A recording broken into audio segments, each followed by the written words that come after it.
Hey, everybody. Welcome to your Check In with Gwen, a podcast that operationalizes healing, teaching you how to do the mental work and build daily routines that help you in the creation of your best life. Whether you're rebuilding after a rough season or chasing a dream, I will demonstrate how to examine your wellness on a daily basis utilizing the 5 domains of health. I'm your host, Gwendolyn McLemore, and I'm very grateful that you're here. Settle in, take a deep breath, and land as I guide us on a path of healing gratitude.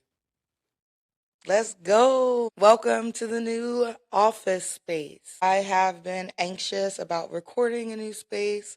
I'm not exactly sure how I feel about the setup with the camera and everything, but how exciting. A new chapter. I have so many things to update you all with. I want to just jump right in. I will say if you have found that these check-ins have helped you, helped a loved one, please do me a favor and subscribe, or share. I see the message growing and it's very, very exciting. I also want to say I feel like I have become synonymous with the red wall, and I loved my red wall. And so I'm on the fence about if I'm going to paint this wall or not. And if you guys have some thoughts about that, drop me a little red emoji in the comments in the chat of this video. Let me know because I feel like the wall brought some oomph. Let us get into it. Physically, I am feeling dehydrated, and not dehydrated from a lack of trying, right? I have my huge water bottle. I'm dehydrated because your girl has been outside way too much. I've been outside being very social, drinking after not drinking for a few months, and it's been a few weeks, and yeah, it's kind of insane what alcohol does to your body. This is not an infomercial for health, but what I will say is I can feel a difference. And so I'm proud of myself because I have been still working out, even though I've been doing all this partying, which is not my normal. And so I can see that some things have changed for me, which is awesome. And so I'm trying to take it easy this weekend. However, I definitely have plans tonight, but the next 2 days I don't. So physically, I think I'm feeling a little beat up because of all the extracurricular activities. But other than that, it's feeling pretty good. I'm feeling strong. Socially, I am feeling exhausted. I feel happy that there's been so much to celebrate recently. And the past few weeks or months, my socialization has felt very much like a chore. And so it's very cool that this just feels exciting and upbeat. And I think it goes to show when you invest into a community and you make yourself available socially, you do get a return as well, right? And so I've had a lot of joy in these past few weeks, which has been nice. But once again, I know I'm reaching my limit. And these check-ins help me examine my pattern. Like I know I'm reaching my limit where I'm going to have to withdraw and take some time for myself, which is fine. I can do it in a healthy way instead of crashing out and becoming resentful and burnt out and angry. So, socially, she is feeling booked and busy. She is feeling in demand. She is feeling joyous and celebratory. Mentally, I feel like things are calming down. For me to move office spaces like I did, it was a lot of logistical work. It was a lot of physical work, right? A lot of like, who wants to move and who wants to move multiple days? And so moving was no fun. The admin to get into this space was no fun. And then still doing so much work on the side. And so there's been a lot happening. Next week is my last busy week.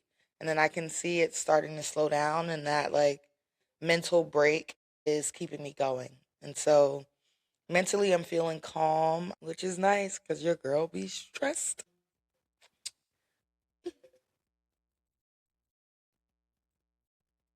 Emotionally, I am feeling bittersweet. Like I said, and I think it's obvious, I have so much positive motivation in my life. I have so many positive pieces, so much gratitude, right? So much appreciation and acknowledgement of just everything being on the up and up. However, there are some very background things happening that are hurting my feelings because they have the audacity to happen during all this good. I am going through a relationship breakup, which is unfortunate. I am also dealing with some family financial stressors, right? And emotional stressors. And so that shit just sucks. Like, I know very much how it feels to reach one direction and then be pulled another direction.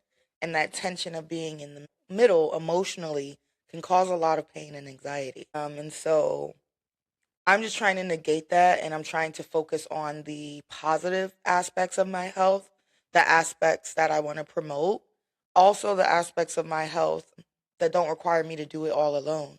And so this social pace is doing more than just giving me fun reasons to party. It's counteracting the sadness, right? And the heaviness I'm feeling in other areas. And so emotionally, I am feeling empowered. I am feeling aware. I'm feeling gentle with myself. I'm also feeling some tension, the bittersweetness of it all. Spiritually, I am feeling blessed. I am feeling so affirmed. I feel like I am being rewarded for so much, grief and hard work that I've done my whole life. And I don't mean just in terms of professional or academic or financial gains. Yes, those things are very nice and very rewarding, but it's also just like for you to recognize that your dreams or your visions are coming true before they're even like at the pinnacle is like really dope. And I definitely attribute my being aware to my gratitude practices, like this check in, like the journaling. Like, I am aware of how many of my prayers and ideas are being answered right now. And it is just so, I feel so lucky. I feel so loved and special and blessed by the universe. And I very vividly can remember where I felt the exact opposite spiritually. And so the ebbs and flows of life, right? And I will give myself a solid 8.7, okay? If I didn't go out partying yesterday, and I wasn't going out today, I might be a 9.5. Today's theme this week is about revenge. And I know that it's very dramatic and a very interesting segue from the check in that I just gave. But yeah, I would like to acknowledge revenge in two different ways. The first is examining why you're reconnecting with someone, right? All of these new changes, everything I've been doing with my life for maybe the past 2 to 3 years has really changed some of my friendships and relationships with people that I didn't expect. You know what I mean? I expected to have them longer in my life than I do. And I say longer because you only borrow people. No one belongs to anyone else. You just borrow them for the time that you have them. And so I imagined that I'd be borrowing some of my friends and loved ones for a lot longer in my life than I actually am. And it's a necessary choice, and these weren't choices made lightly. And these weren't choices made singularly, right? Like, not just me deciding this. And I realized this recently. I'm going to try to be mindful because I'm not going to dox anyone. I'm not going to betray anyone's identity, right? And if you do know me in life, at times I will be borrowing from my life often. And so I just want to be clear, this is not defamation. This is just, a catalyst that had me have some insight. And so, like I said, I am in a space where examining why people want to reconnect with me right now after being estranged, right, for a certain amount of time. And one of the reconnecting moments I had recently, it kind of threw me for a loop.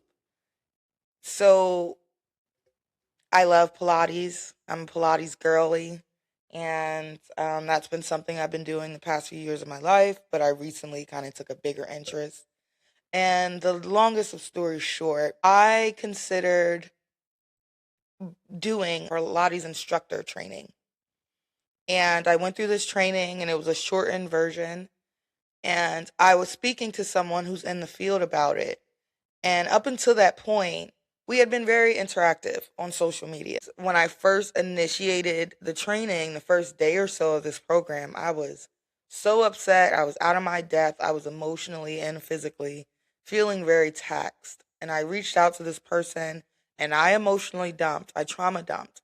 And this person wasn't receptive and they didn't really respond. And after maybe about 30 minutes of realizing, maybe not even that long, it might have only been a few minutes, maybe like a car ride home or something, I realized like the relationship wasn't there for me to ask someone to hold so much of my feelings so abruptly. And so I unsent my message, unsure if it was read or not. And what I noticed is as I progressed in my training, this friend and I just stopped talking, which was very odd to me because I thought it would be a shared experience. And it wasn't, right? And we stopped talking, and that was fine. A few days ago, I recently made a post explaining to several people in my life about why I'm not pursuing the instructor path and how it doesn't align with me right now. And what do you know? That friend pops back into my inbox being so kind again, right? On the same day of that messaging. Like it was a very jarring realization because I didn't understand what the disconnect was. That change in communication. And I started questioning, like, why did they even want to reconnect with me? Right? Like, was the desire to reconnect even genuine at all? And then I started looking on a broader scale of like several different people have come back into my life over the last few weeks. And I realized I feel like they came back and started observing me and interacting to like check and see where I was in life and not necessarily to reconnect with a relationship. I know that in this day and age of social media, parasocial relationships, right? Relationships that aren't really real, but people think they're in a relationship because they have so much access to your life. Parasocial relationships are a thing. And so I don't know if people came back into my life and seen what I was doing from what I was posting online and thought they understood where I was as a person versus actually rejoining a relationship with me. And then I had to look at it on the reverse. Why am I even looking to initiate certain relationships with people? And I had to realize that I was seeking revenge, right? Um, and I hope that that was a good surprise for you all. But yeah, I had to realize that people are going to operate and do what they feel comfortable doing. And if they only feel comfortable observing you and being in a pseudo relationship with you versus a real one, you have to have the discernment to see that. Some people don't desire a real relationship, they just want the ability to have a parasocial relationship with you. The other piece is that don't leave room for reconnection if you're not really looking to reconnect. I had to sit and really look at myself and examine my own motivations and realize, like, I only let you back in because I wanted to show how much I was shitting on people in life. Isn't that crazy? Like, and it sounds like, very egotistical to say. I was thinking this even before this like change of positive influx of blessings. Like, I am someone who's very big on blocking people, right? Like, if we have a falling out, I'm going to remove myself from your visible presence, right? I'm going to try to remove myself from your energy and I'm going to try to remove you from my energy. Like, I don't like to acknowledge people once the relationship is done. And I realized that that boundary that I had been holding for so many years of my life, I started to get very lax with it. And people who had falling out but didn't really have an intention of repairing the relationship, they just wanted to have access to view what I was doing, right? To be in a parasocial relationship with me. I really took it as an insult to me as a person. And I was very much against it. Like, no, you're not going to watch me. Go watch something else. And while that mindset is not wrong or right, I just think it was a lot of energy I didn't need to exude. I know how to keep private things private. I know how to keep things private. I also know that the internet and social media does allow distance to be not a factor in relationships. If you use social media correctly, you can really cultivate some relationships, especially from people who aren't in your immediate neighborhood or environment. And like I said, I realized I'm letting people back in, and I wasn't really letting people back in to reconnect. I was letting people back in for revenge. I want my success, I want my life to be revenge for whatever the breakup was. And it's like that sentence and that frame of thought, when you say it out loud, just sounds toxic and ridiculous. It doesn't even make sense. You know what I mean? It's a contradictory thought. However, I know firsthand I am not the only person that thinks like this.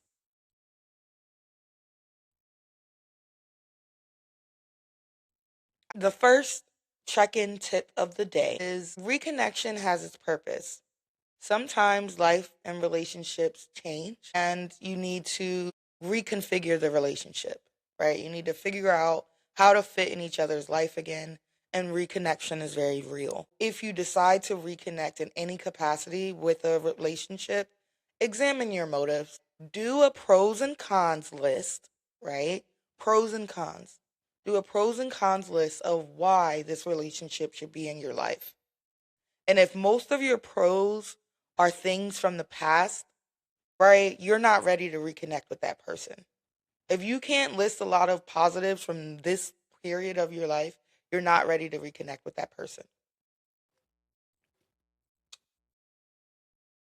And then revenge a little bit deeper, right? So I like to think, with all of the worldly knowings and things that I do and say, I like to think that I am above certain shit, right?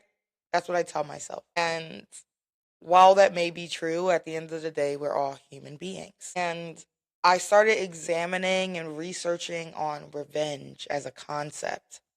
And one of the things that came up for me, right, in relation to executive function skills is that just like autism is a level of dysfunction in several EF areas, just like ADHD, so is revenge.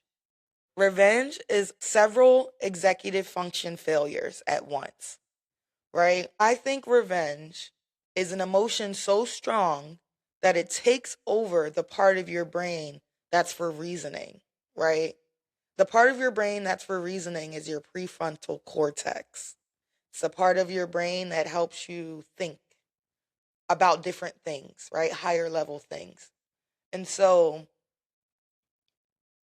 your prefrontal cortex, the part of you that makes decisions, gets so overtaken by this concept of injustice, right? Like you get so activated, your system gets so traumatized that logical thinking goes out the window.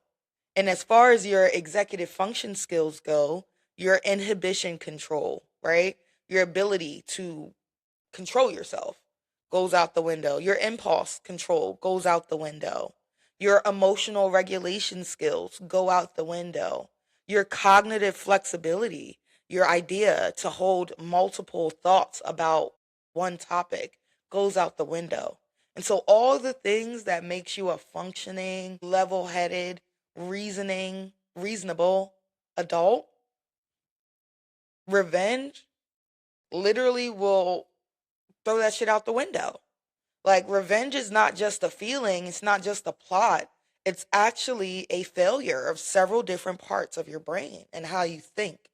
And so, if you find yourself making plans and being extremely motivated by revenge, then I need you to know that you are not being healthy. And I get justice. I get feeling so strongly motivated to get your lick back. Like, I get it, and I've done it. What I will say is that if your revenge plot Has you sacrificing parts of yourself? Has you sacrificing your values in your health just so you can get your lick back, just so you can get something back from the past, right? Because that's the other thing. Revenge only belongs to the past. Revenge does not put your future in a priority. It doesn't. And so I say that to say that revenge is a natural thought, maybe, especially if you have been victimized, right? And I get it. Once again, I do. But I need you to know it's not the best use of your brain. Revenge is not the best use of your talents. Do not make plans and ideas motivated by revenge. Do not waste your precious life force motivated by revenge. I offer you this is your second check in tip. To counteract revenge, use gratitude. If you feel motivated to do something to get your lick back, be grateful that whatever was sent to break you failed. Whatever was sent to do you wrong, you're still on the other side looking back at it pissed, you know? So you get to be angry that something happened. You get to think about it. But if you feel like, oh, I'm going to make this whole big plan to get my revenge, stop yourself in your tracks with gratitude that your ops tried and they didn't get you. Okay? They didn't. They can't because you are that blessed. Bad shit will happen to you. Very true. And then guess what? You get to keep going. That's the blessing.